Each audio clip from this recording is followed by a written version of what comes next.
জানেন এটা আমরা আপনারা মোটামুটি বাই দিস টাইম যে ভাইভাতে আপনার জন্য অস্পিতে এখন হলো 50 মার্কস, তাই না? অস্পিতে আগে 100 মার্কস ছিল, গত বছর থেকে হলো ওইটা 50 মার্কস, তাই তো? 10 বোর্ড কিন্তু 10টাই, 10টা বোর্ড 5 নাম্বার করে 50 মার্কস।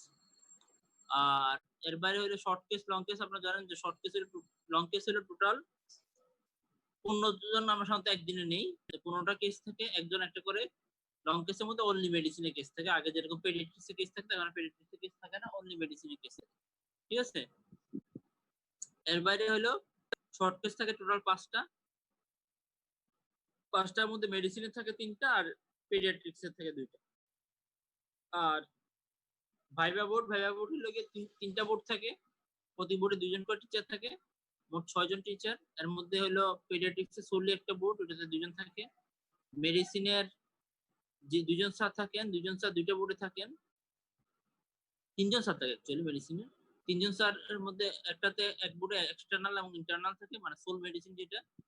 আর একটাতে একজন ইন্টারনালের সাথে একজন আইদার সাইকিয়াট্রি অথবা স্কিনের একজন থাকে। এটা চেঞ্জ হতে পারে, চাইলে এটাতে নেফ্রো নিউরো বা কার্ডিওলজি কাউকে নিয়ে নিতে পারে। তো এখন পর্যন্ত যে ট্রেন্ড সেটা হলো মেডিসিনের সাথে একজন সাইকিয়াট্রি অথবা স্কিনের একজন বসে। মোট হলো 6জন। এর মধ্যে আপনারা জানেন যে লং কেসে 50 মার্কস, আর শর্ট কেসে হলো প্রতিটা কেসে 10 নাম্বার করে 50 মার্কস, ঠিক আছে, 100 মার্কস। তারপরে হলো ভাইবা বোর্ডের ক্ষেত্রে হলো প্রতিজনের কাছে 25 মার্কস করে, ঠিক আছে? তার মানে 6জন হলো 150 মার্কস, ঠিক আছে? ওইটা আগের আগে যে অস্পিদের যে 50 মার্ক কমা ছিল ওটা এখানে ইনক্লুড। আর 150 এই 25 মার্কসের মধ্যে আবার 5 মার্ক থাকে হলো ইনস্ট্রুমেন্ট, তারপরে হলো আপনার ট্রেসিং, এক্স রে, ইসিজি এগুলো থাকে, ঠিক আছে? ডাটা ইন্টারপ্রিটেশন এগুলো থাকে, এগুলা মিলে থাকে হলে গিয়ে 5 মার্ক। এক বোর্ডে একটা থাকতে পারে, কারো কাছে হয়তো ইসিজি থাকবে, কারো কাছে হয়তো এক্স রে থাকবে, কারো কাছে হয়তো ডাটা থাকবে, এগুলা কিছু থাকবে, ট্রেসিং থাকবে কিছু, সেগুলো আপনারা সেগুলো শুরু হবে আর। তো আপনাদের ইম্পর্টেন্ট যেগুলো সেগুলো হলো অবশ্যই আপনাদের ইসিজি ভালো মতো পারতে হবে। ইসিজি আপনাদের ইসিজির উপরে ইসিজি বেসিক জিনিসগুলো জানা লাগবে, এবং বেসিক 2-3টে ইসিজি যাতে আপনাদের জানা থাকে, কারণ ইসিজি ছাড়া পরীক্ষা কিন্তু শুরু হবে না কারো, ঠিক আছে? ইসিজি না পারলে আপনার পরীক্ষা ভালো হবে না। ইসিজি সবাই যারা যারা বুঝেন না, ইসিজি আল্লাহর রাস্তায় ইসিজি একটু ভালো মতো শিখে নেবেন, MIF, হ্যাঁ? এই দুটো ইসিজি যাতে অন্তত বুঝতে পারেন কোন কোন চেঞ্জ লিডে কি চেঞ্জ আছে, গদ বাদা মুখস্থ বলবেন না, কারণ হসপিটাল ইসিজি থাকবে, ইয়াতে থাকবে। এর বাইরে থাকবে এক্সরে, হ্যাঁ? চেস্ট এক্সরে, চেস্ট এক্সরে পড়াইছে কেউ? সারা পড়াইছে? এক্সরে ক্লাস হইছে? স্যার অনলাইন ক্লাস শুরু হওয়ার পরে এনআইট স্যার একদিন আলোচনা করছিলেন। এক্সরে ক্লাস নিছে? আচ্ছা। এক্সরের মধ্যে আপনারা কমন গুলাই বোঝার চেষ্টা করবেন, কমন এক্সরে গুলো যাতে মিস না হয়। এক্সরে যেমন প্লুরাল ইকুয়েশন, হ্যাঁ, নিউমোথোরাক্স,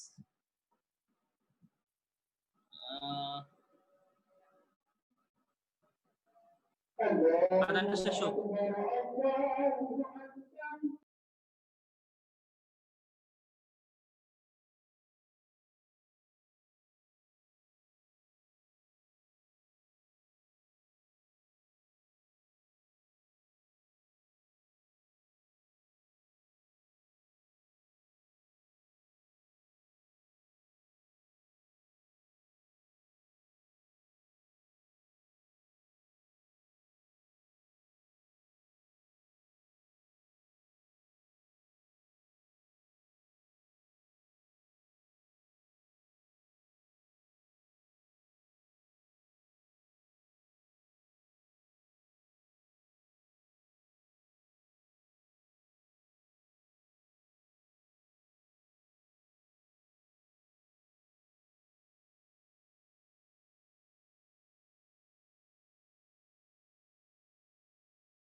আচ্ছা আমরা ফিরে আসি। যেটা বলতেছিলাম, এক্স-রেতে আপনাদের হলো কমনলি যেগুলো থাকে ইফিউশন, নিউমোথোরাক্স, হাইড্রোনিউমোথোরাক্স, ঠিক আছে? তারপরে কনসলিডেশন, কমনলি এগুলাই। অ্যাবসেস, হ্যাঁ, এগুলা মিস করবেন না, এগুলো ভালো মতো শিখে যাবেন। এগুলা যাতে বুঝতে পারেন আপনারা, আপনারা হলে মুখস্থ করার চেষ্টা করেন। এগুলো দেখবেন, দেখে দেখে সে অনুযায়ী ইয়ে করবেন। তো আমি আপনাদের সাথে কি নিয়ে আলোচনা করবো? লং কেস নিয়ে আলোচনা করবো না শর্ট কেস নিয়ে আলোচনা করবো? কি নিয়ে আলোচনা করবো? নাকি ডাটা নিয়ে আলোচনা করবো? কি নিয়ে আলোচনা করলে সুবিধা হয় বলেন তো? শোনা যাচ্ছে? একজন বলেন দেখি, আচ্ছা, কি নিয়ে আলোচনা করলে সুবিধা হয় বলেন তো? কোন কেস নিয়ে আলোচনা করব, না ওভারঅল শর্ট কেস নিয়ে আলোচনা করব, না অস্পিন নিয়ে আলোচনা করব, নাকি ডাটা নিয়ে আলোচনা করব? শর্ট কেস নিয়ে যদি সম্ভব হয় একটু আলোচনা। আচ্ছা আচ্ছা, শর্ট কেসের মধ্যে ইউজুয়ালি কি কি থাকে এগুলো আমরা জানি না। ইউজুয়ালি থাকে একটা রেসপিরেটরি কেস থাকে। রেসপিরেটরি কেসটা আমরা সাধারণত চেষ্টা করি ইউজুয়ালি পুরালিভিশন দেওয়ার জন্য। পুরালিভিশন দেওয়া হয়, মাঝে মাঝে হয়তো বা সিইউপিডি অনেক বা এজমাও দেওয়া। আচ্ছা, কি থাকবে? আপনাকে হয়তো বা examine the chest from the back, usually আমরা ব্যাক থেকে বলি।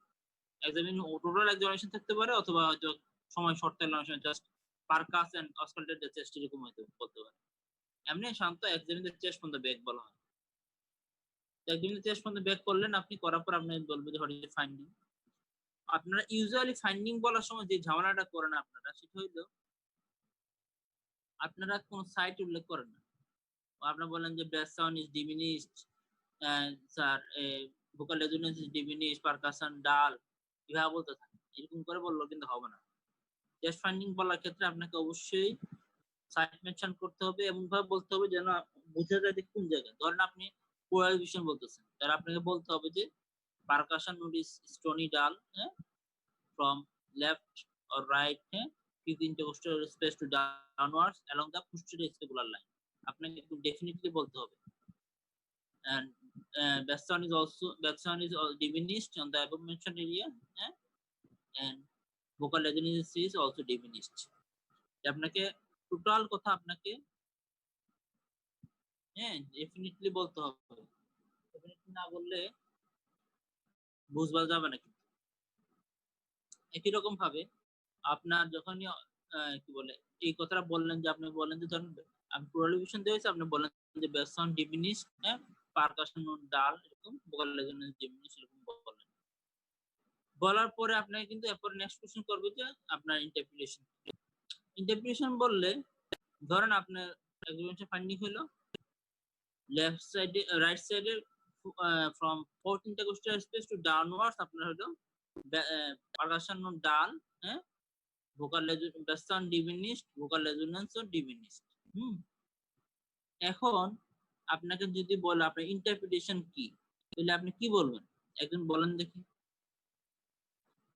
এরকম ফাইন্ডিং যদি পাওয়া যায় তাহলে আপনি বললেন যে ইন্টারপ্রিটেশন কি, আপনি কি বলবেন?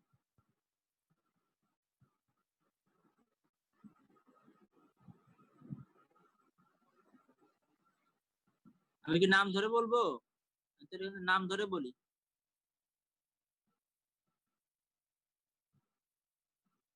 রুল 17 নির্ঝর, আপনি বলেন দেখি। শুনতে পাচ্ছেন? হ্যাঁ, নির্ঝর আপনি বলেন, আপনি আনমিউট করে বলেন। এরকম ব্যাস সাউন্ড ডিমিনিশড, হ্যাঁ, ভোকাল রেজোনেন্স ডিমিনিশ, হ্যাঁ, পারকাশন ডাল এক জায়গায় পাইলেন, কি বলবেন? 17 নির্ঝর নাকি ঘুমাইতেছেন? আমি এখন মাঝে মাঝে একজনে জিজ্ঞাসা করে দেখবো যে আসলে ঘুমান নাকি অন করে ঘুমাইতেছেন কিনা। আসলে আপনাদের সবাই ভিডিও অন করতে বলা হচ্ছে, আসলে ক্লাস করতেছেন না ঘুমাইতেছেন? নির্ঝর শুনছেন? বলেন বলেন যে ফাইন্ডিং বললাম, এটা ইন্টারপ্রিটেশন কি বলেন? রাইট সাইডে 15টা অক্সিয়াল স্পেস থেকে ডাউনওয়ার্ডস আপনি হলো পারকাশন ডাল পাইছেন, ভোকাল রেজোনেন্স ব্রেথ সাউন্ড দুটো ডিমিনিশ পাইছেন। ইন্টারপ্রিটেশন কি? দুইটাই ডিমিনিশ, ব্রেথ সাউন্ড আর ভোকাল রেজোনেন্স। কনসোলিডেশন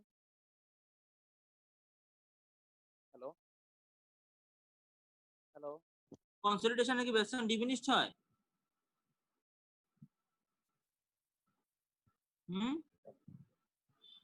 নূর কাসেম বলেন 8।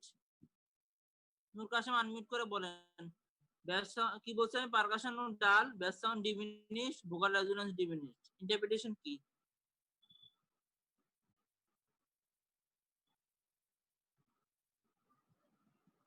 Sir pleural diffusion. কেমনে বুঝলেন প্লুরাল ডিফিউশন? স্যার পারকাশন হ্যাঁ বলেন। পারকাশন নোট হচ্ছে ডাল হবে, স্টোনি ডাল হবে প্লুরাল ডিফিউশনে, আর ব্যাস সাউন্ড ডিমিনিশড হবে। আপনি যেটা পাইছেন এটা দিয়ে তাহলে পারকাশন নোট যদি ডাল হয় আর হলো ব্যাস সাউন্ড ডিমিনিশড হয়, এটা শিওর যে প্লুরাল ডিফিউশন, আর কোনো ডিফারেন্সিয়াল নাই।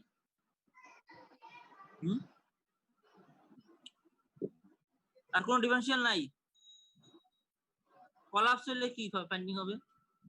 স্যার কলাপস হলে স্যার পারকাশন নোট হচ্ছে ডাল হবে, আর হচ্ছে ডিমিনিশড অর অ্যাবসেন্ট ব্যাস সাউন্ড। তো এটা কলা হয়, it is not collapse. G sir, collapse বলা যায় ডিফারেন্সিয়ালে। বলা যায় না, আপনার নাম বললে আপনি তো ফিল করবেন। আপনাকে যখনই বলবে যে এটা হোয়াট ইজ ইন্টারপ্রিটেশন, তখন বলতে হবে I want to check the position of the trachea and position of the apex. শুনছেন সবাই?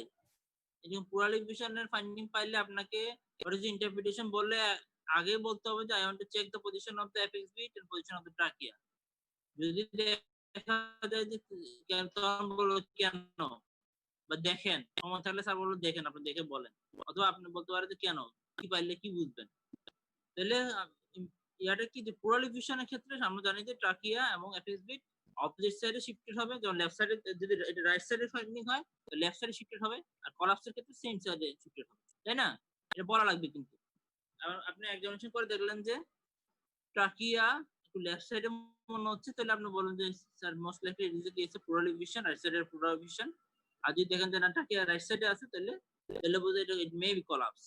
তো মনে রাখতে হবে স্মল অ্যামাউন্ট অফ ডিফিউশনের ক্ষেত্রে কিন্তু ট্রাকিয়া মেডিস্টিনাম শিফটিং হয় না, মনে রাখতে হবে। স্মল যদি অ্যামাউন্ট হয় সেক্ষেত্রে কিন্তু ট্রাকিয়া বা মেডিস্টিনাম পজিশনে শিফটিং হবে না। আচ্ছা, তো আপনাকে বললো যে আচ্ছা ঠিক আছে, তাহলে এখানে আর কি হতে পারে? একটা জিনিস হলো কি, এটা হলো it may be a case of pressure prohibition, it may be a case of collapse, right, lower lip collapse। আর কিছু হতে পারে এরকম ফাইন্ডিং? ব্যাস সাউন্ড ডিমিনিশ, পারকাশন ও ডাল। দেখি কেউ একজন বলেন দেখি, ব্যাস সাউন্ড ডিমিনিশ, পারকাশন ও ডাল, আর কিছু হতে পারে এরকম ফাইন্ডিং? ফাইব্রোসিস। ফাইব্রোসিস হলে ব্যাস সাউন্ড ডিমিনিশড হয়। Sir plural thickening. আচ্ছা, প্লুরাল থিকেনিং হলে হতে পারে। ওকে, ভেরি গুড। আর ফাইব্রোসিস কে বলছেন? ফাইব্রোসিসের ব্যাস সাউন্ড কেমন হয়? ফাইব্রোসিস হলে ব্যাস সাউন্ড কেমন হয়?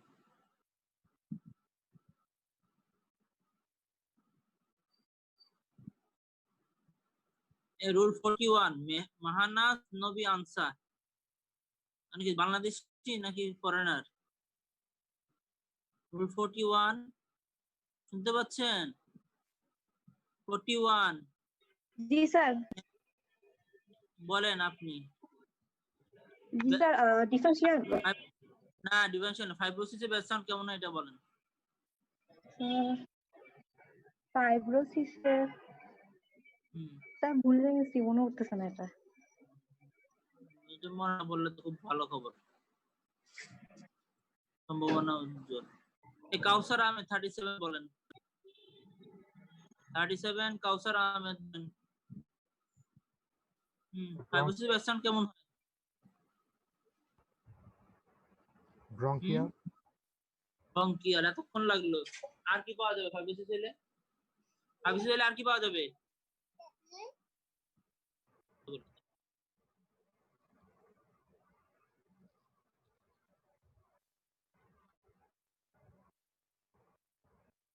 ফাইব্রোসিস হলে ব্যাস সাউন্ড কেমন হবে? ব্রঙ্কিয়াল। ব্রঙ্কিয়াল হবে। আর কি থাকবে সাথে? অ্যাডেড সাউন্ড কি থাকে?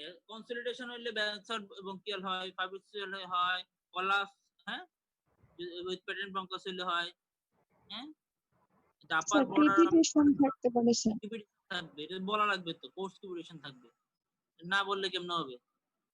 এগুলা তো একদম প্রিলিমিনারি জিনিস, এগুলো না পারলে কেমনে হবে?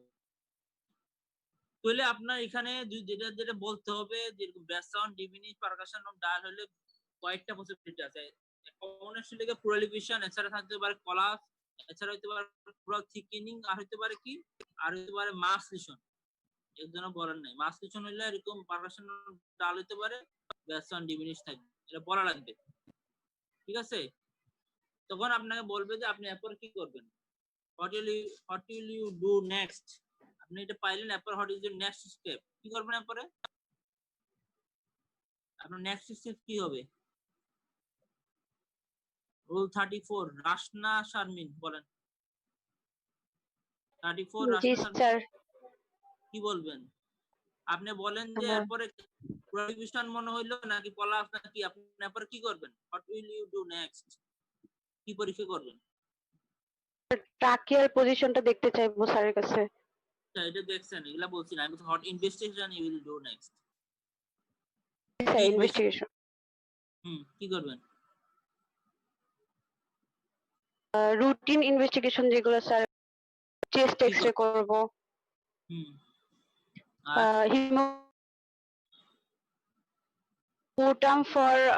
sputum for gram staining and culture sensitivity, তারপর blood for CS, blood test করে ফেলাইবেন, যা মনে সেটা পরীক্ষা করে ফেলাইবেন নাকি? মায়ের তো একটা এমনি পড়তো না, প্রমাণ তখন প্রমাণ সহ দেওয়া হবে আর কি, যে ডাক্তার হলে কমিশন খাওয়ার জন্য পরীক্ষা করে, প্লুরাল ভিশনে ব্লাড কালচার করবেন, খুব ভালো কথা। এই আরেকজন বলেন, ধরেন আপনি সাসপেক্ট করবেন প্লুরাল ভিশন, কি ইনভেস্টিগেশন করবেন, এটা হলে এক্সট্রা করবেন। এই রুল 10, নার্গিস আর চম্পা, আপনি বলেন। রুল 10 আপনি বলেন। জি স্যার। আপনি ধারণা প্লুরাল ফ্লুইড, এটা হলে বুকের এক্সরে করবেন, চেস্ট এক্সরে করবেন, নাম্বারে চেস্ট এক্সরে করবেন। প্লুরাল ফ্লুইড স্টাডি করব, মানে কালেক্ট করব সিরিঞ্জ করবেন, প্লুরাল ফ্লুইড স্টাডি করবেন, কি কি করবেন বলেন, কি কি জিনিস করা হয় প্লুরাল ফ্লুইড স্টাডি, কি কি জিনিস করা হয়? স্যার এখানে কোনো also the plural diffusion এর কারণ, যদি প্লুরাল ডিফিউশন থাকে, এটা আমরা দেখব প্লুরাল ডিফিউশন আছে কিনা, যদি থাকে এটার কজটা জানার জন্য প্লুরাল স্টাডি করে দেখব, এটা যদি টিবির জন্য হইতে পারে বা কোনো ইনফেকশন। তো বুঝবেন কেমনে প্লুরাল কোশ্চেনটা বুঝি নাই। সিলেক্ট করে কি কি দেখবেন, কি কি পাঠাবেন করতে, এটা একেবারে বেসিক, একটু পড়তে হলে না পারলে মাপ নাই, কারণ প্লুরাল ডিফিউশন কিন্তু লং কেস মেলিগন্যান্ট সেল আছে কিনা এটা দেখবো, তারপর হচ্ছে কোনো ফার্স্ট ফিজিক্যাল অ্যাপিয়ারেন্সটা আমরা দেখবো, এটা কালারটা কেমন, কালারটা দেখবো কেমন, এটা ব্লাড স্টেইন হইতে পারে বা এমবার কালার হইতে পারে, যদি টিউবারকুলোসিসের ক্ষেত্রে এমবার কালার হয়, আর মেলিগন্যান্সি বা কার্সিনোমার ক্ষেত্রে ব্লাড স্টেইন মিক্সড থাকে। তারপর হচ্ছে বায়োকেমিক্যাল স্টাডি, বায়োকেমিক্যালের মধ্যে হচ্ছে ব্লাড গ্লুকোজ লেভেলটা দেখবো, তারপর হচ্ছে প্রোটিন,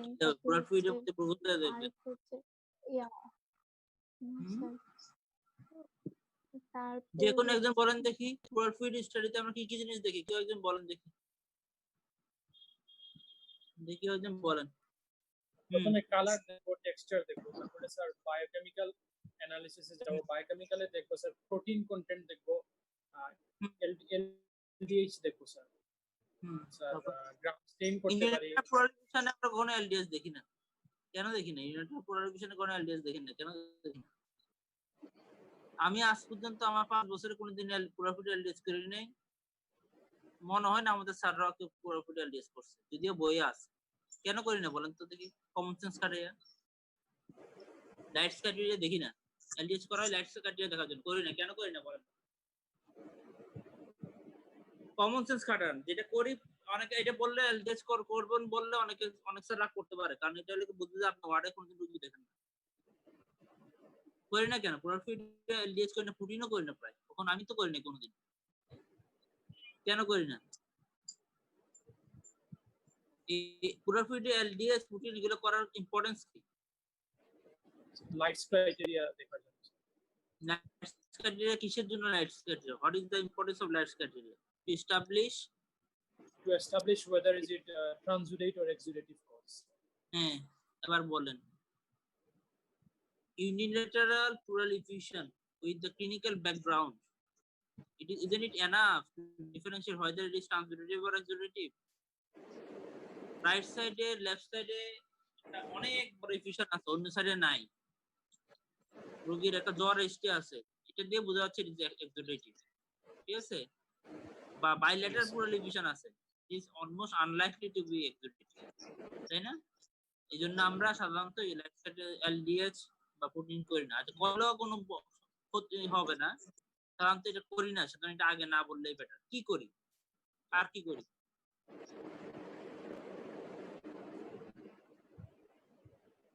কি করি? এটা বায়োকেমিস্ট্রি বলেন। আর কি করি? পুরাল ফ্লুইডে খালি বায়োকেমিস্ট্রি করে আর কিছু করি না। স্যার গ্রাম স্টেনিং করতে পারি, সাইটোলজিক্যাল এক্সামিনেশন। সাইটোলজিক্যাল এক্সামিনেশনে কি করি? সাইটোলজিক্যাল এক্সামিনেশন কি? গ্রাম স্টেনিং। গ্রাম স্টেনিং করে কি সাইটোলজি দেখে? স্যার ম্যালিগন্যান্ট সেল আছে কিনা স্যার দেখা হয় সাইটোলজি করে। মেডিসিনের জন্য গ্রাম স্টেনিং করে। স্যার গ্রাম স্টেনিং করি কোনো প্যাথোজেনিক অর্গানিজম আছে নাকি এটা ডিটেক্ট করা? গ্রাম স্টেনিং ইউজুয়ালি পুরুলেন ডিসচার্জ থাকলে তখন করে, এম্পাইমার করে কিছু পাওয়া যেতে পারে। জাস্ট পুরাল ভিশনে গ্রাম স্টেনিং করলে কিছু পাওয়া যায় না। আর এমনি পুরাল ফ্লুইড স্টেরাইলই থাকে। আর কি দেখতে পারি? গ্রাম স্টেনিং করতে পারি। আর কি করতে পারি? স্যার প্লুরাল বায়োপসি নিতে। আরে বাবা, পুরাল ফ্লুইডের মধ্যে বায়োপসি কেমনে নেই? আবার বলতেছে পুরাল ফ্লুইড স্টেরাইল, পুরাল বায়োপসি কেমনে? ফ্লুইডে বায়োপসি করবেন?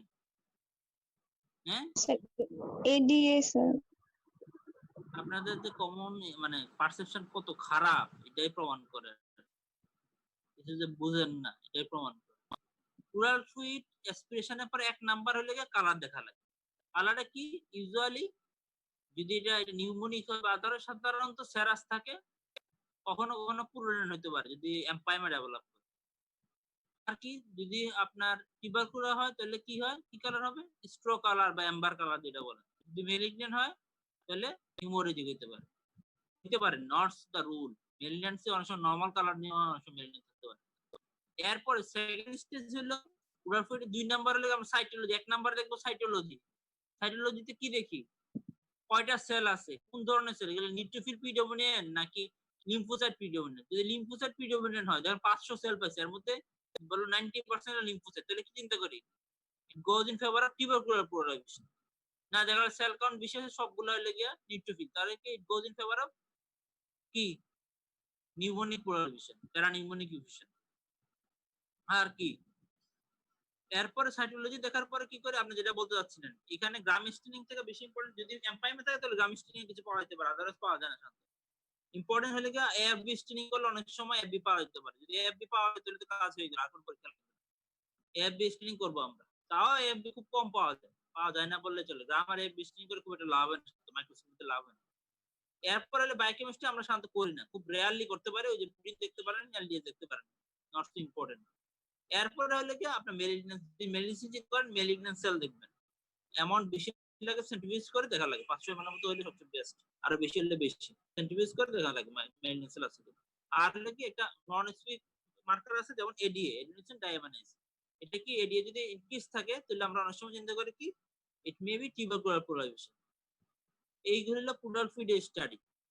আর বায়োপসি যেটা বলতেছেন সেটা কি? সেটা হলো কনফার্মেটরি টেস্ট। যদি টিউবারকুলার pleural বলেন, you are suspecting it is a case of tubercular pleural effusion, how will you confirm it?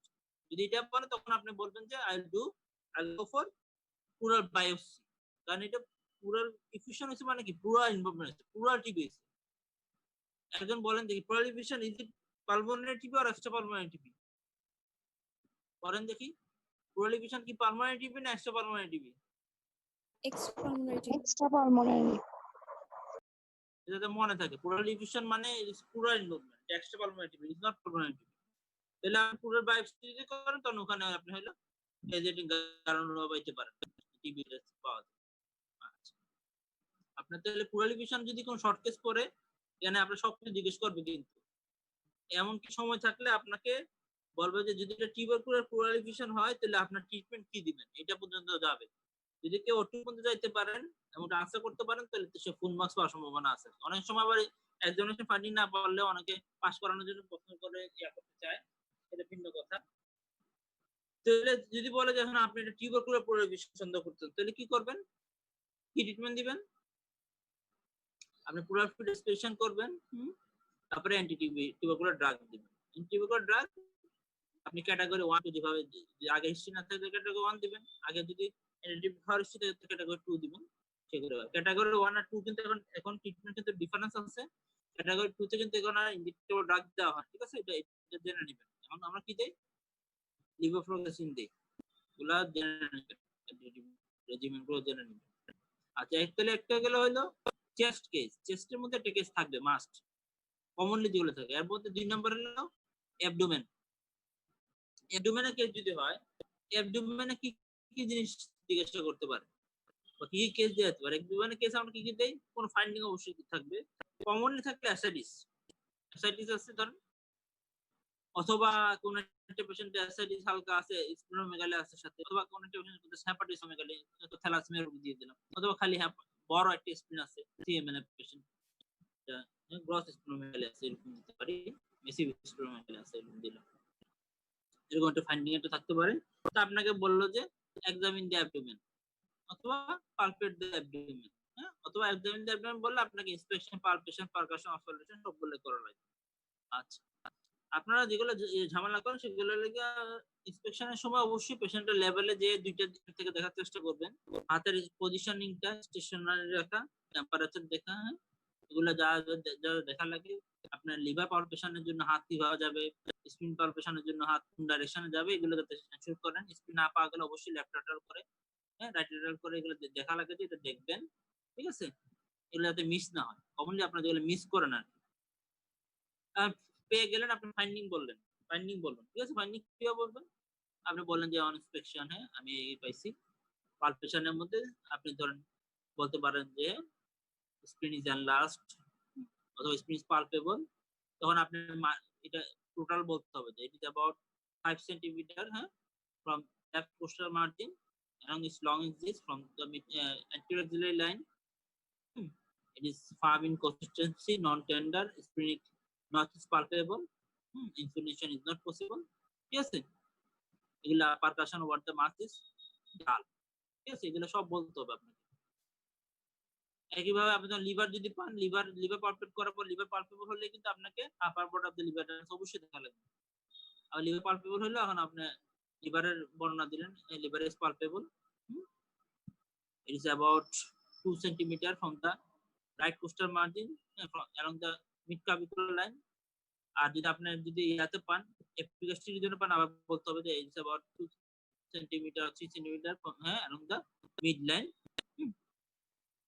তারপরে আপনি বলেন surface margin is definite, there is a definite margin, sharp margin, it is tender or non tender, surface is smooth or irregular, যেটা পান আপনি বা nodular যেরকম পান, হ্যাঁ, consistency is firm or hard, হ্যাঁ, যেটা পান, there is no or there is hepatic fluid, ঠিক আছে? এগুলো সবগুলো আপনাকে সবগুলা পয়েন্ট বলবে, কিন্তু জাস্ট আমি লিভার পাইছি এটা বললে হবে না। একইভাবে কিডনি ইজ নট প্যালেটেবল, হ্যাঁ, পাইলেন না।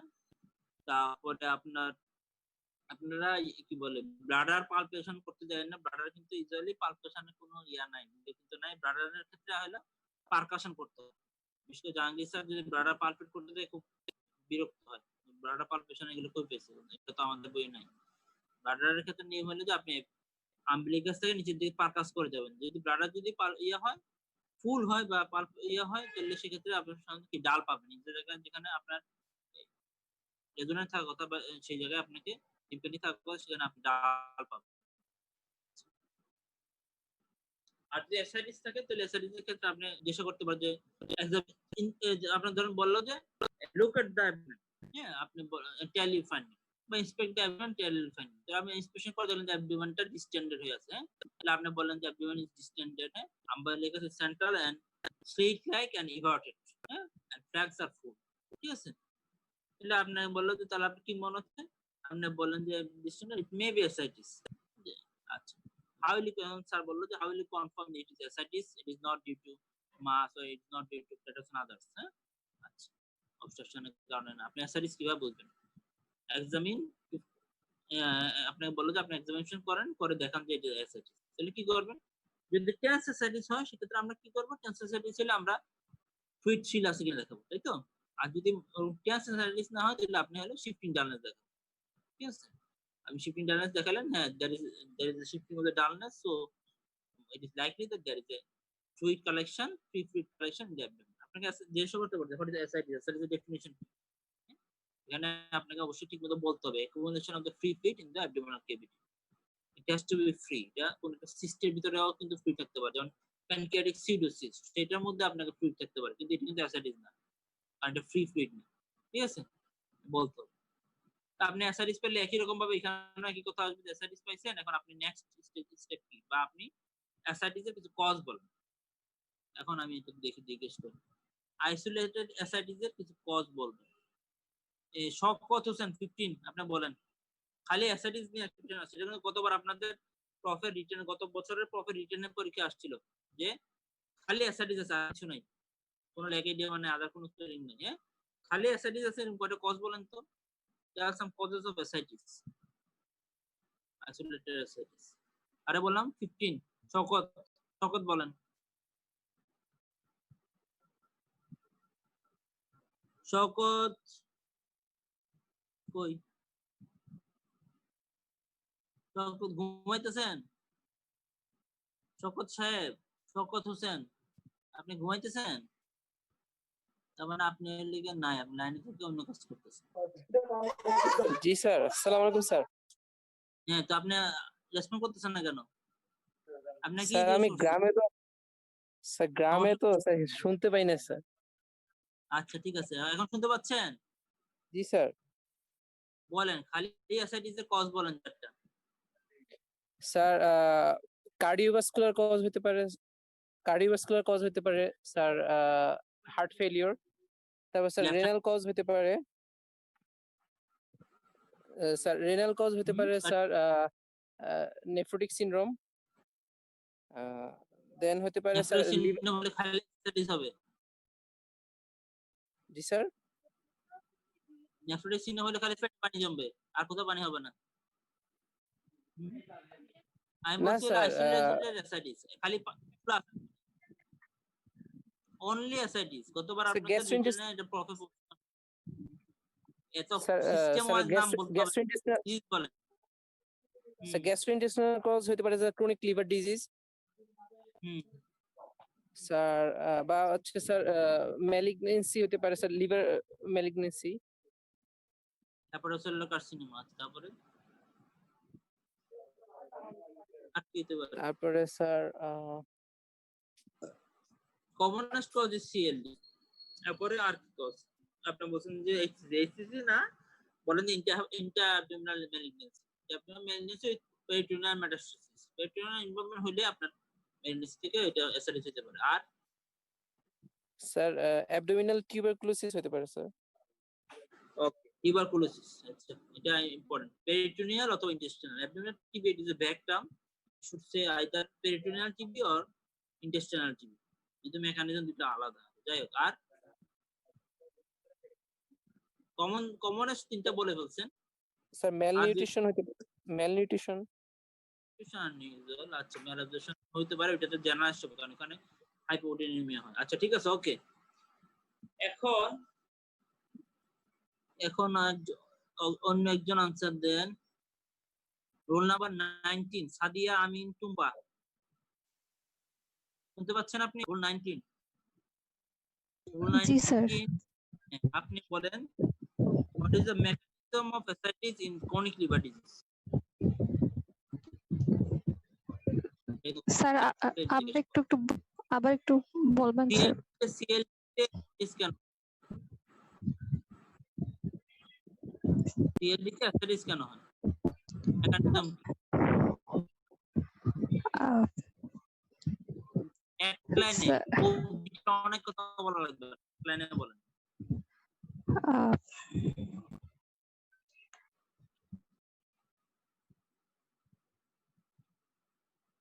কি সমস্যা হয় এখানে, কি কারণে পেটের মধ্যে পানি জমে, কি সমস্যার কারণে জমে? portal hyper হুম portal hypertension, spleen spleen পুরা হয় হলে স্ট্রেকনিং ভ্যাসকুলারাইজেশন শান্টিং হয়। যাই হোক, পোর্টাল হাইপারটেনশন একটা হলো কারণ হলো পোর্টাল হাইপারটেনশন, যে কারণে হাইড্রোস্ট্যাটিক প্রেসার বাড়ে, সেটা থেকে ফ্লুইড জমে। আর এটা হলো একটা কারণ। আর কোন কারণ জানেন? মেইটাই মেইন কারণ। আর কোন কারণ সিএলডি তে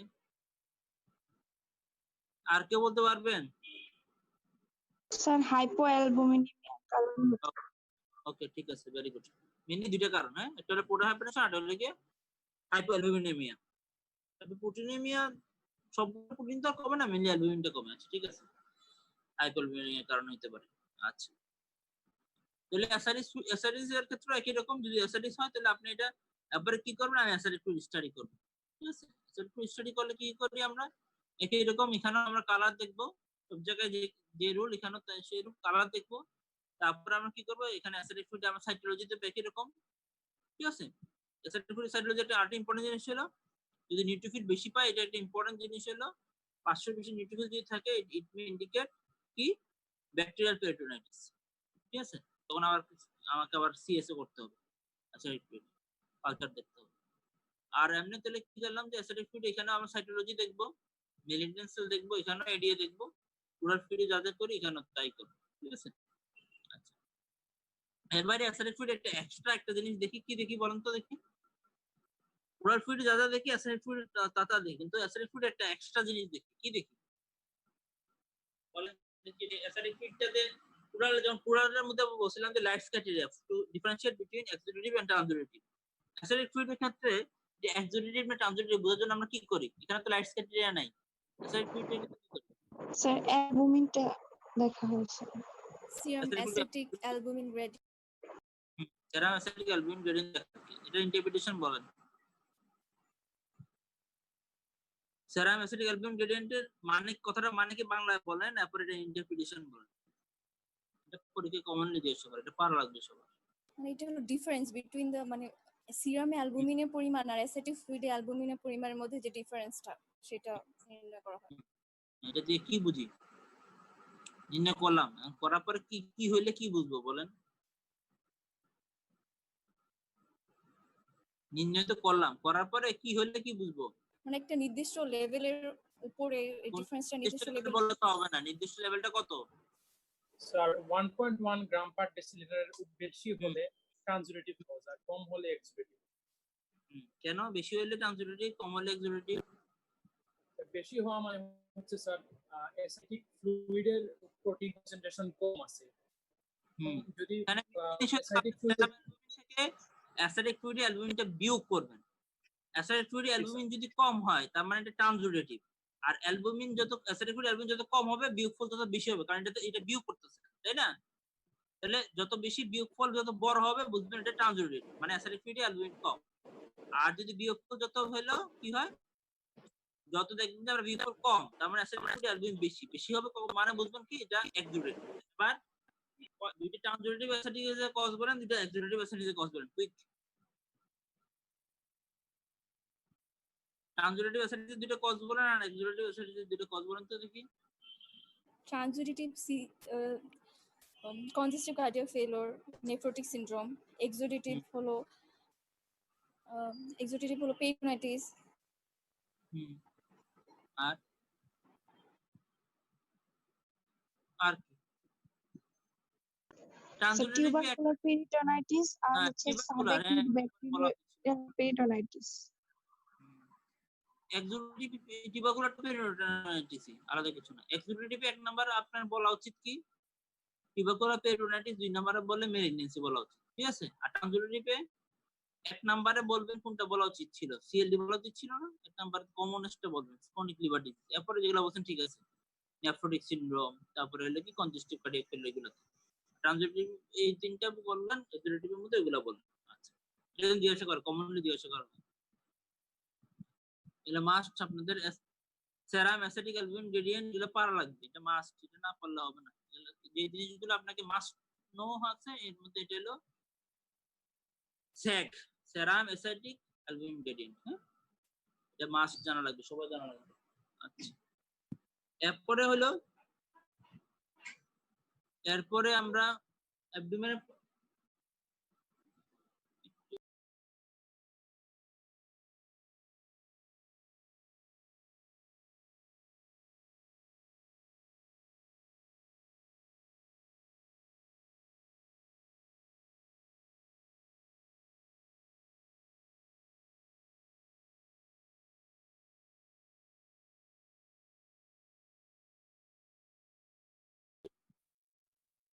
আচ্ছা, তাহলে এরপরে আসলে হলো অ্যাসিডিক ফ্লুইড যদি স্টাডি করো, এরপরে অ্যাবডোমেনে আর কি আসতে পারে? ধরুন অর্গানোমেগালি, যেমন হেপাটোমেগালি, হেপাটোস্প্লেনোমেগালি এরকম আছে, স্প্লেনোমেগালি।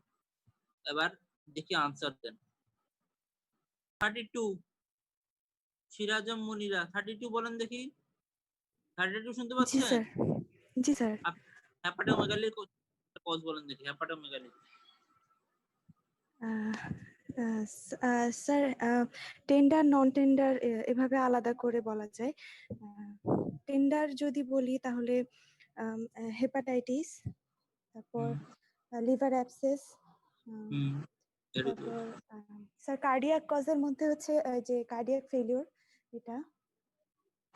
স্যার নন টেন্ডার যদি বলি তাহলে কালাজ্বর, ম্যালেরিয়া, তারপর হচ্ছে টাইফয়েড। তারপরে কমন গুলা বলেন। স্যার সিএমএল, সিএমএল,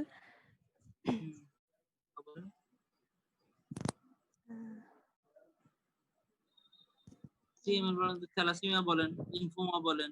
জি স্যার, জি ক্রনিক লিভার ডিজিজ। হ্যাঁ, ক্রনিক লিভার ডিজিজ দিলে হেপাটোমেগালি হয় না, হতে পারে অ্যালকোহলিক হলে হতে পারে। এসসিসি বলেন না কেন? হেপাটোসেলুলার কার্সিনোমা বলেন না কেন? আচ্ছা, আইসোলেটেড হেপাটোমেগালি বললে এগুলো বলতে হবে আগে। এবার ঠিক আছে, আরেকজন বলেন। উত্তম চন্দ্র দেব, রোল নাম্বার 6, রোল 6 উত্তম, রোল 6 উত্তম, শুনতে পাচ্ছেন? রোল 6 উত্তম বলেন। কই উত্তম কই? আমি কিন্তু রেসপন্স না করলে পরে ইয়ে করে দিব, অ্যাবসেন্ট করে দিব। রোল নাম্বার 6 উত্তম কই? রোল 6 উত্তম কই?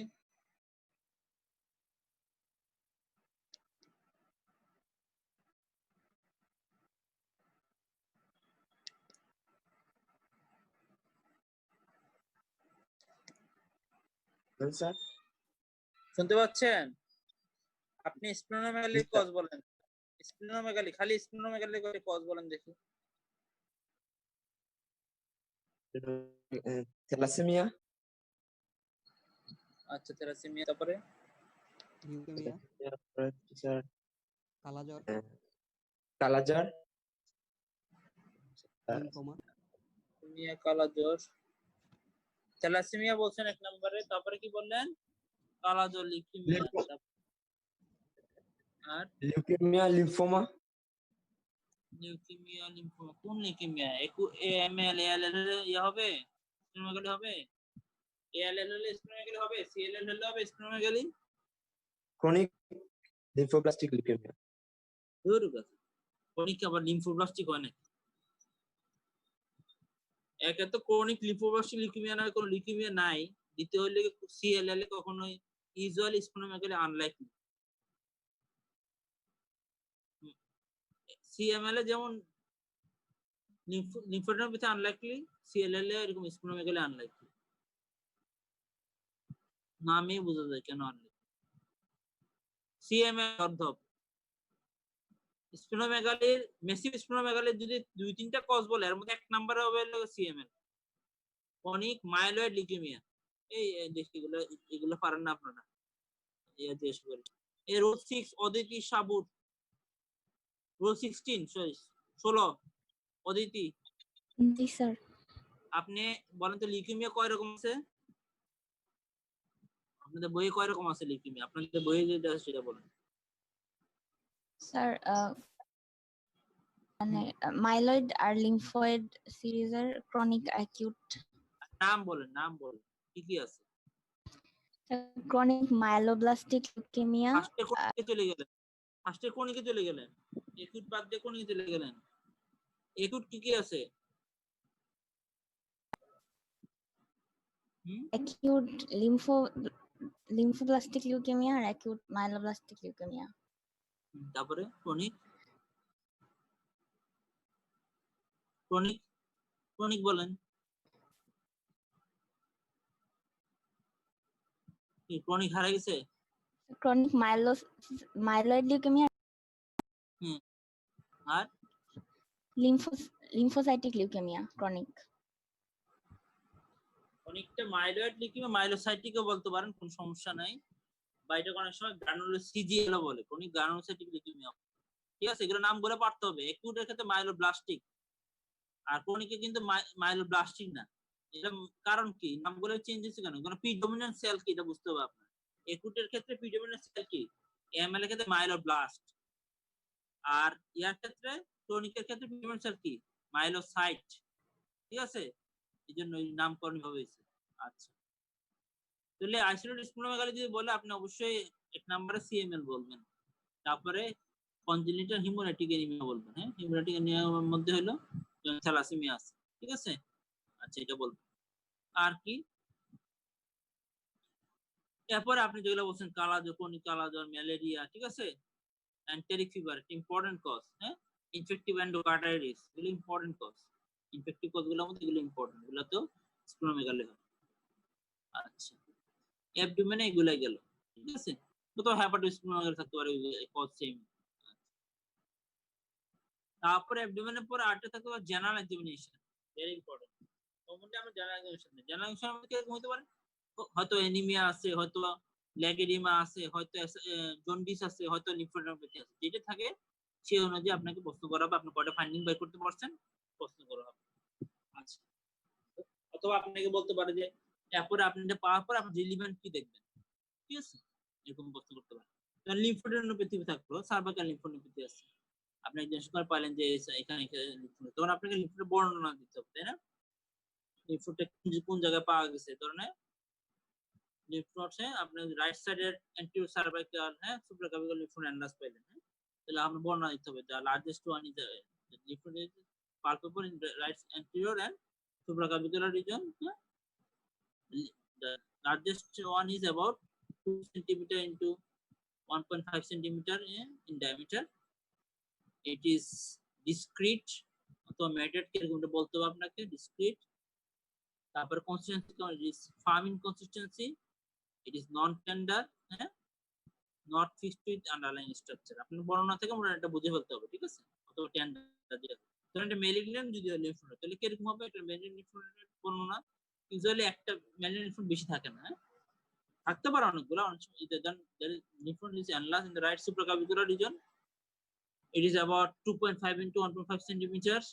It is hard in consistency, it is discrete, and it is fixed with underlying structure. এটা বলতে হবে। ঠিক আছে, তাহলে এই বর্ণনাটা শুনলে মনে বোঝা যাচ্ছে যে এটা যে মেলিগন্যান্ট লিম্ফ নোড। তখন আপনাকে জিজ্ঞাসা করতে পারে যে আপনি কি মনে হচ্ছে এটা কি কারণ হয়েছে, তখন বলেন এটা মেটাস্টেটিক লিম্ফ নোড। আর কি আর কি টিউবাকুলার না কেন, ইউজুয়ালি টিউবাকুলার হলে কি হয়, এটা সাধারণত ফার্ম হয়, ম্যাটেড হয়, অনেকগুলো লিম্ফ নোড একসাথে কোয়ালাইজ করে থাকে এরকম। এন্ড নেক্সট ইনভেশন কি করবেন, নেক্সট ইনভেশন আমি এই লিম্ফ নোড থেকে এফএনএ করব, অথবা এটা ইজ ইনকনক্লুসিভ আমি বায়োপসি করব। আচ্ছা, অথবা আপনি একটা এক্সামিনেশন করলেন, রোগী পাইলেন, আপনি অ্যানিমিয়া পাইলেন, জন্ডিস পাইলেন। ঠিক আছে, আমি জিজ্ঞাসা করলাম যে অ্যানিমিয়া জন্ডিস কজ কি হতে পারে। যদি অ্যানিমিয়ার সাথে জন্ডিস থাকে তাহলে মোস্ট লাইকলি কজ কি, হিমোরাইটিক অ্যানিমিয়া। ঠিক আছে, অথবা আপনি ল্যাগেডিমা পাইলেন, তখন আপনি জিজ্ঞাসা করবেন যে এডিমা পাইছেন, এডিমা কি কজ আছে। ঠিক আছে, এগুলো জিজ্ঞাসা করবেন। জেনারেল এক্সামিনেশনে আপনার হলো এক্সামিনেশন ফাইন্ডিং বের করতে পারাটা হলো মেইন ইম্পর্টেন্ট জিনিস। আচ্ছা, এরপরে আসতে পারে নিউরোলজিক্যাল এক্সামিনেশন। আর জেনারেল এক্সামিনেশন আরেকটা জিনিস হলো জেনারেল এক্সামিনেশন পার্ট না, জেনারেল এক্সামিনেশন পার্ট হিসেবে আসতে পারে এমন দিতে পারে। অনেক সময় থাইরয়েড সোয়েলিং থাকে, থাইরয়েড সোয়েলিং থাকলে থাইরয়েড এক্সামিনেশন দেওয়া হয়। ঠিক আছে, এটা ইম্পর্টেন্ট, তাহলে থাইরয়েড এক্সামিনেশন করে নেবেন। আচ্ছা, নিউরোলজিক্যাল এক্সামিনেশনের মধ্যে আমরা সাধারণত দেখি একটা হতে পারে স্ট্রোকের রোগী দেওয়া হতে পারে, ললিম এক্সামিনেশন, এক্সামিনেশন ললিম, অথবা মোটর এক্সামিনেশন অফ দ্য ললিম সিজালি এরকম দেয় যে তো মোটর এক্সামিনেশন তো লোয়ার তখন আপনি লোয়ার লিমিট মোটর এক্সামিনেশন করবেন। অথবা হতে পারে এটা স্পাস্টিক প্যারাপ্যারেসিস, অথবা হতে পারে কি এটা জিবিএস এর রোগী, ক্লাসিক প্যারাপ্যারেসিস। তাহলে আপনি যখন মোটর এক্সামিনেশন বলবে আপনাকে কি করতে হবে, আপনি ফার্স্টে হলে গিয়ে যেন মোটর এক্সামিনেশন কি কি পার্ট এটা বুঝতে হবে, তাই না? আপনি যখন দেখলেন তা লুকের মধ্যে কি কি দেখবেন, কোন ওয়াস্টিং আছে কিনা, তাই না? ভিজিবল কোন ওয়াস্টিং আছে কিনা, ফেসিকুলেশন আছে কিনা, এই কোন লিম্ফ শর্টেনিং আছে কিনা দেখে পাবেন, কোন ওয়াস্টিং, ঠিক আছে? কিন্তু লেফট সাইডের যে ফেসে রাইট সাইড থেকে হলো কি সাপ্লাই দেয়, ফলে হলো এক পাশের উইকনেসের কারণে ফেস উইকনেস আসবে না। কিন্তু লোয়ার পার্টের ক্ষেত্রে কি হয়, লোয়ার মোটর ফেশিয়াল নার্ভ যেটা ফেশিয়াল নার্ভ এক পাশটা পুরোটাই সাপ্লাই দেয়, ঠিক আছে? ফলে যদি আপনার ফেশিয়াল নার্ভের নিউক্লিয়াস বা ফেশিয়াল নার্ভের লেভেলে কন্ডিশন হয় তাহলে ফেসে পুরোটাতে ইনভলভমেন্ট হবে। আচ্ছা, এক্সামিনেশনে যে আপনারা যে ঝামেলাটা করেন ফেশিয়াল ব্যাসপাসে এক্সামিনেশন করতে হয় যেটা বলে, যেমন আপনি কি আপনারা করেন কি রোগীর চোখটা এমন টান দিয়ে বলেন যে চোখ খুলেন তো দেখে, চোখ খুলেন তো দেখে, এরকম বলতে থাকে, ঠিক আছে? এটা করবেন না। আপনি কি করবেন, আপনি আগে দেখবেন যে রোগী চোখ বন্ধ করতে পারে কিনা। দেখা যাচ্ছে রোগী চোখই বন্ধ করতে পারে না, তো আপনি হ্যাঁ চোখ খোলা আর বন্ধ করার কি আছে, আগে বলবেন আপনি চোখ বন্ধ করেন, ইন্সপেকশন করবেন। এক্সামিনেশন না এক্সামিনেশন করতে গেলে আগে হলে ইন্সপেকশন করবেন, রোগীর গায়ে আগে হাত দেওয়ার দোকানে জাস্ট তাকাবেন, তাকানোর পর দেখবেন কি 2-3টা পয়েন্ট দেখবেন যে তাকালে দেখা যাবে যে কোনো পাশে রিঙ্কলিং কম আছে কিনা, ঠিক আছে? 2 নাম্বারে কি কোন ফেসটা কোন দিকে ডেভিয়েটেড আছে কিনা, এটা তো তাকালে বোঝা যায় না, যাবে ফোন ইন্সপেকশনে বুঝে ফেলবেন। এরপরে আপনি আরো বোঝার জন্য এক্সামিনেশন কি করবেন, উপরের দিকে তাকান, তখন দেখলেন রিঙ্কলিং হচ্ছে কিনা। চোখটা বন্ধ করেন, দেখলেন যে এক পাশে চোখ বন্ধ হচ্ছে আরেক পাশে বন্ধ হচ্ছে না, ঠিক আছে? ডেফিনিট হলে গিয়ে বন্ধ হচ্ছে না, তাহলে বুঝবেন কি ওই পাশে তো আই ক্লোজের সমস্যা। যদি না বন্ধ হয়েছে মনে হচ্ছে কিন্তু মনে পুরো ফোর্স নেই, তখন হলে আপনি এটা বলবেন যে আপনি চোখটা খোলার চেষ্টা করেন, ঠিক আছে? আচ্ছা, আর কি করবেন, দাঁত দেখান, দাঁত দেখালে তখন ডেভিয়েশন হবে, অথবা গাল ফুলান, কোন পাশে দিয়ে বাতাস লিক করতেছে কিনা, ঠিক আছে? এর বাইরে কি ফেশিয়াল নার্ভ আর্টারি হলে কি এটাতে টাঙ্গে অ্যান্টি টুথার্ড সাপ্লাই দেয়, টেস্ট সেন্সেশন দেখার জন্য অনেক সময় দেখতে পারেন, না দেখলে সমস্যা নেই। যেটা ইম্পর্টেন্ট, যেটা সবাইকে প্রশ্ন করা হয়, আপনারা কি প্রায় কেউই আনসার দিতে পারেন না গতবার, সেটা হলো এটা যে লোয়ার মোটর ফেশিয়াল পাসি পাইলেন, লোয়ার মোটর ফেশিয়াল পাসি অনেকগুলো কজ আছে, ঠিক আছে? আচ্ছা, লোয়ার মোটর ফেশিয়াল পাসি এটা যখন আমি বলেন যে এটা কারণ কি, এটা ব্যাস পাসি। আচ্ছা, এটা বুঝবেন কেমনে, what is the first sign of Bell's palsy? Lower motor facial পাসিতে ব্যাস পাসি হলে একটা সাইন পাওয়া যায়, এটা কি নাম? Bell's phenomenon. আচ্ছা, বেলস ফেনোমেনন কি এবার বলেন, বেলস সাইন বা বেলস ফেনোমেনন কি জিনিস এটা বলেন। আই বলটা আপওয়ার্ড আউটওয়ার্ডে চলে যাবে, আই বলটা এমনি চলে যাবে, মানে সবসময় আমি তাকালে না দেখব না, যে আমরা যখন নরমালি তাকাই থাকবো, আমাদের আইবলটা ক্লোজ করার সময় যখন আইবল ক্লোজ করতে যাবে তখন তা আপওয়ার্ড আইবল আউটওয়ার্ডে কেমনে যাবে। ক্লোজ করে, আইবল ক্লোজ কেমনে, আইলিড ক্লোজ করার সময় আইলিড ক্লোজ করার সময় কি হবে, যেহেতু ওরা আইবলটা যেহেতু আগে ক্লোজ করতে পারবেন না, সেই জন্য ওদের আইবলটা যে আপওয়ার্ড আউটওয়ার্ডে যায় সেটা দেখা যাবে। এটা সবাই বুঝছেন কিনা, এটা বোঝা লাগবে, উনি বলতে ঠিক আছে, হয়তো ভালোভাবে বুঝাইতে পারে নাই। Bell's phenomenon is a normal phenomenon, এই কথা বলার পর আবার অনেকে হলে এটা কি আরো পেস লেগে বলে এটা আবার কি জিনিস। প্রথম কথা হলো Bell's phenomenon is a normal phenomenon, মানে কি এটা আমার আপনার সবারই হয়। আমরা যখন চোখ বন্ধ করি তখন হলো কি আমাদের আইবলটা করে কি রোল ব্যাক, তাহলে কি হয় আমাদের চোখ বন্ধ করার অবস্থা যদি কারো টানে চোখ খুলেন তাহলে দেখবেন যে তার কর্নিয়া কালো অংশটা দেখাচ্ছে না, খালি স্ক্লেরাটা দেখাচ্ছে। আমরা চোখ বন্ধ করলে আইবল রুল করে উপর দিয়ে চলে যায়। এখন আমি যখন চোখ বন্ধ করি তখন তো আমার আইলিড গুলো ক্লোজ করে থাকে, ফলে এই যে আইবলটা রুল করে ব্যাকে সেটা কিন্তু আমরা দেখতে পাই না, তাই না? কারণ আইলিড তো বন্ধ থাকে, দেখবো কেমন? যদি বেলস পাসির ক্ষেত্রে কি হয়, যেহেতু আইলিড গুলো ক্লোজ হয় না, ফলে যখন রুগীকে বলে আপনি চোখ বন্ধ করেন তো সে যখন চোখ বন্ধ করতে যায় আইবলটা রুল করে, কিন্তু আইলিড ক্লোজ না হওয়ার কারণে এদিকে এটা আমরা দেখি যে খালি স্ক্লেরাটা দেখা যাচ্ছে, কর্নিয়াটা দেখা যাচ্ছে। It is the Bell's sign বা বেলস ফেনোমেনন, ঠিক আছে? ইট ইজ নরমাল ফেনোমেনন, কিন্তু আমরা নরমাল পারসন দেখি না কেন, কারণ হলো তাদের ক্ষেত্রে হলো আইলিড ক্লোজ করে যায়, আর যাদের ক্ষেত্রে হলো বেলস পাসি থাকে তাদের ক্ষেত্রে আইলিড ক্লোজ করে না, দেখে আমরা হলো এই যে আই রুলিংটা দেখতে পাই। এটা বলতে হবে যে when I ask the patient to close the eyes forcefully I will see the ruling of the eyeball upwards, ঠিক আছে? এটাই হলো বেলস ফেনোমেনন। এটা আরেকটা অনেক সময় আমরা কি বুঝি যে অনেক সময় রোগী আমরা কমনলি ওয়ার্ডে আসলে অনেক সময় বলি যে রোগী অজ্ঞান রোগী আসছে, আমরা বলি যে এটা ফাংশনাল, এটা আসলে আনকনশাস না, এটা বানাই আনকনশাস সেজে রয়েছে। বা ফিমেল পেশেন্টকে তো অনেক সময় কনভার্সন নিয়ে আসলে এরকম করি, তখন আমরা কি করি যে আমরা এটা কিন্তু দেখবো যে আমরা হলে চোখটা খুলি, ঠিক আছে, দেখবেন চোখ খুলি, চোখ দেখে আমি বলি যে এটা আনকনশাস না। তাহলে কি দেখি আমরা, যদি ট্রুলি আনকনশাস রোগী হয় তার ক্ষেত্রে যখন আমি আইলিড খুলবো তখন কি আমি কর্নিয়াটা দেখবো, কারণ সে তো আর চোখ বন্ধ করে রাখছে, একটা বন্ধ করে নাই, সেটা আনকনশাস। তার আইবল যখন খুলবেন তখন আপনি কর্নিয়া দেখতে পারবেন, আপনি পিপিল দেখতে পারবেন, পিপিল রিফ্লেক্স দেখতে পারবেন। কিন্তু কেউ যদি জোর করে অজ্ঞান হয়ে থাকে, আচ্ছা ভান করে, তাহলে কি করে, সে ফোর্সফুলি আই ক্লোজ করে রাখে, এরকম করে। তখন দেখবেন আমরা দেখি যে আইল্যাশ গুলো মুভ করতেছে কিনা, ফ্লিকারিং হচ্ছে কিনা। আপনার জোর করে যদি আইটা খুলি, সে করে কি চোখ বন্ধ করে রাখতে চায়, ফলে দেখবেন যে তাই আইবলটা এরকম উপরের দিকে মুভ করে, তখন খালি স্টার দেখা যাচ্ছে। যদি কোনো রোগী আনকনশাস রোগীর আইলিড খোলার পর দেখেন যে আপনি কর্নিয়া দেখা যাচ্ছে না, স্টার দেখা যাচ্ছে, তাহলে বুঝবেন সে কনশাস, সে ইচ্ছে করে এরকম আনকনশাস থাকার ভান করতেছে। এটা এই জন্য ফাংশনাল বোঝার জন্য অনেক ইম্পর্টেন্ট। তাহলে বেল সাইন সবার জানা লাগবে, বুঝতে পারছেন? বেল সাইন কিন্তু সবার লাগবে। পরীক্ষা হলে বেল পাসি থাকলে বেল সাইন কি জিনিস অবশ্যই জিজ্ঞাসা করবে। তারপর লোয়ার মোটা ফিশার পাসি কিছু কজ জিজ্ঞাসা করবে, ঠিক আছে? তো আজকে একটুই থাক, কারণ আপনাদের কোনো প্রশ্ন থাকলে করেন, আমি কিছু স্ন্যাপ নিয়ে নিই, আপনারা কে কে প্রেজেন্ট আছেন সেটা। কোনো প্রশ্ন আছে আপনাদের?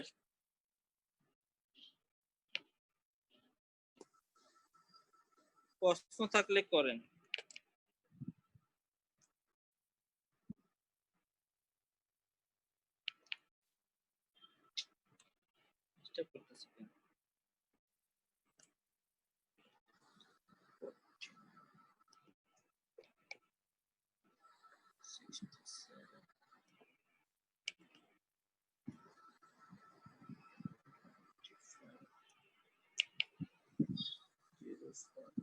ওকে, আপনাদের কোনো প্রশ্ন না থাকলে বন্ধ করে দিচ্ছি। কোনো প্রশ্ন নাই তো না? ওকে, তাহলে আজকের মতো শেষ করে দিই, পরে আবার পরের ক্লাস কথা হবে। Good bye.